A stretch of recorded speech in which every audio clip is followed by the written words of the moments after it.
Coalition Curse, a great movie from Bolanle Austin Peters, but let's jump into the movie review and see what we've got, right? The movie Coalition Curse was directed by Bolanle Austin Peters. It's a film by Bolanle Austin Peters actually, and it was shot in Lagos. It was written by James Amuta and runs for about 1 hour 13 minutes. Just 1 hour 13 minutes, so it's convenient for you to watch. This movie is yet another police brutality story that told us a story from two perspectives this time around. All other police brutality story always gives us from one perspective, that's from the perspective of the citizens.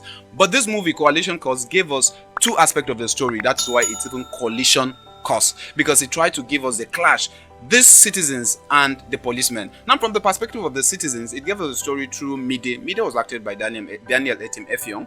Now, Mide had to find a way of convincing his father that the law degree he did was for the father, not for him. However, his music career is what he's trying to pursue. But that was a bone of contention between he and the father.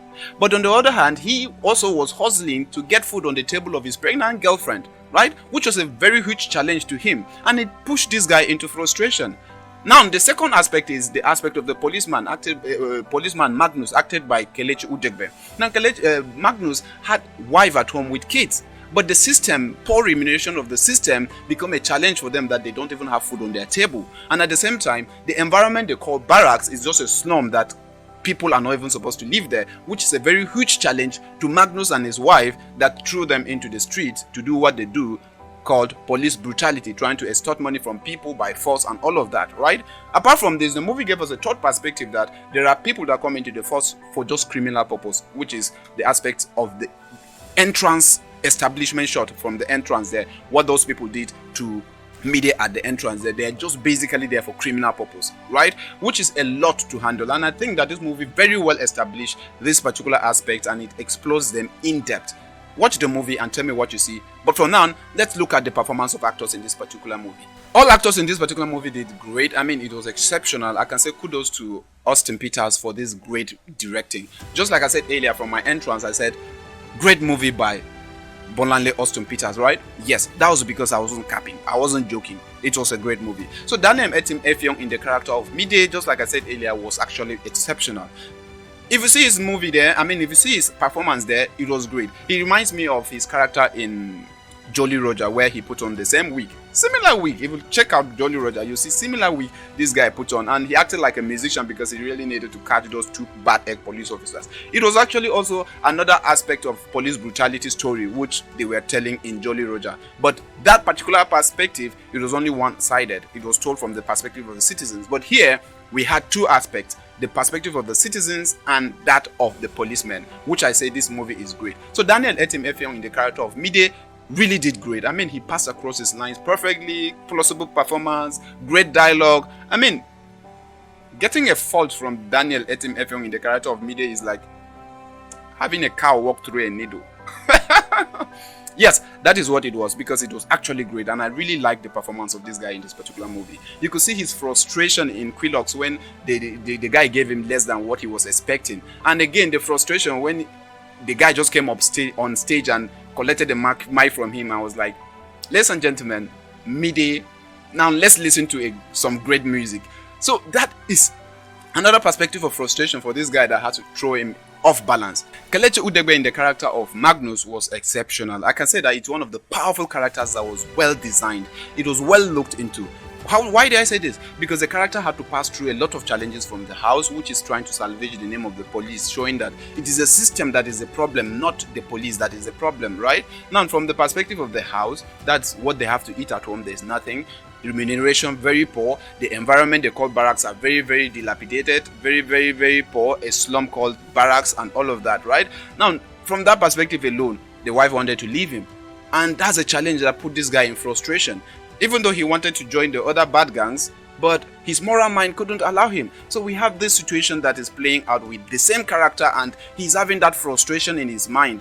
Yes, they are not supposed to be doing what they do, but the movie is trying to make us understand that these guys really passed through a lot, and the two parties should understand each other. Chioma Akpota in the character of Ekaete, Magnus' wife, was just great. I mean, it was just good. She really passed across her lines perfectly, and as usual, Chioma Chukwuka, or Chioma Akpota as you might call her, she's just always exceptional in her lines, right? She's always exceptional in her performance. delivery and everything. She's always good. Bamike Bambami, the character of Hannah, was also good. Actually, I really liked her performance there. She reminds me a lot about one of my senior colleagues at work. I call her Boss Lady.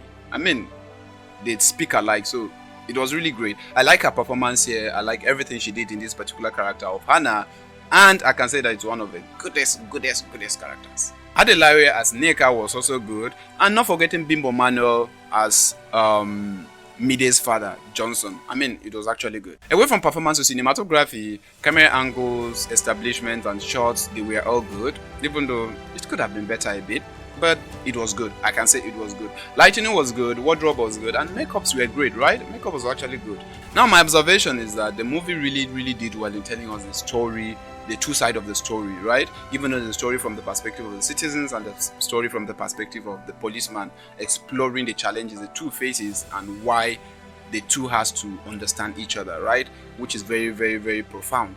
And in as much as the movie is not trying to encourage bribery, because we see what happened to Magnus, right? In as much as the movie is not trying to encourage bribery and corruption, the movie is also trying to say that citizens understand what the policemen are passing through and fight for the policemen at some point, not only saying that the police are bad, the police is not our friend and all of that, because you don't know the devil's day to the fight. I think that's one of the aspects that the movie is trying to explore. So the citizens should understand what the police is facing and shouldn't approach situations when they are being asked for stuff like that, shouldn't approach it from the aggressive perspective, but behave like what the discussion Mide had with Magnus, right? If they can behave in that manner, both will understand each other. But if they don't behave in that manner, then at the end of the day, you will realize that there is chaos and problems that will happen. Understanding is what is needed from the both sides, which is what I think the movie was trying to portray, right? And from the perspective of the citizens, the movie is trying to say, hey, policemen, understand that citizens are also passing through a lot. They're also facing their devils. So all of these things shouldn't happen. And understanding is one important aspect. And the devil they need to fight is not themselves. It's not the police, it's not the citizens, it's the system, and that is the government. Another thing I like about this movie is the way the character development was done. I really like the character development aspect of this particular movie. First of all is with regards to Mide, how they developed his character, the challenges he has seen in the past from the beginning, what he faced from the bad egg police officers, and that thing flashes through his mind every time he hears about policemen and killings from the bad egg police officers. It really stirs up that feeling, right? And which is another aspect of development. And the other aspect of development is the challenges he faces at home with his father, right? Just because of law degree and his passion for music. That is another aspect that was explored as character development, which I liked much. And the last, with regards to Mide, is his music career and where he was actually disappointed at the club, that's Quilos Club, precisely where they said they were shooting. I mean, where they said the guy went to perform. That particular character really suffered from all this, and coming to that stage they are, even you could say that the guy would have done more than what he did. The argument was not enough if somebody could look at the development of the character very well. So I really like that aspect. And from the aspect of the policeman, looking at it from where it was developed from the house, the wife is about to leave him, and the children drinking Gary every day, and all of that, it's suffering on its own. And the environment they stay in, the barracks they call barracks, is just a slum, right? Which is a very big challenge on its own. And trying to change his own line of duty in his own effort, even paying for it to see that he gets to a better place, only to realize that that better place he was looking at, those people has no morals and it's just a crime zone, which he didn't go for again. And later on, after all this development, as if it was finished, but it wasn't finished. Even though he was still trying to hold on to his moral part, all of a sudden the wife calls and boom, I'm leaving. It became a depression and frustration at the same time. Very well character development in this particular movie, and kudos to Bolanle Austin Peters for this great movie. The directing was top notch, and the writer, I mean, it was top notch, and I really liked the movie from all this perspective. In conclusion, this movie Coalition Cause was actually great. The coalition was actually seen, and the two sides was actually felt. I mean, the challenges of the two sides was actually felt, and when you put them together, it's now the coalition of challenges. That's what I can say. They've shown us the challenges from the two perspectives and letting us know that the system is the problem, not the policeman, and the system is the problem, not the citizens. However, citizens try to understand the policeman, and policemen stop bribery and try to understand the perspective of the citizens. Together, both the police and the citizens should fix the system, which is the government. Guys, thank you very much for being with me to this end, and as always, If you have not subscribed to my movie review channel, please consider doing that below. And I do a lot of things like this on this particular channels, and so I know surely you wouldn't want to miss out. You won't want to miss out on my critical analysis of these movies and some of the moral aspects I bring out. I know you wouldn't want to miss out. So please click the like button and click the subscribe button to see me often. And if you click the bell, in the notification bell, it will indicate anytime I upload my movie review. So please do that. Thank you very much, and see you in my next movie review. Salute.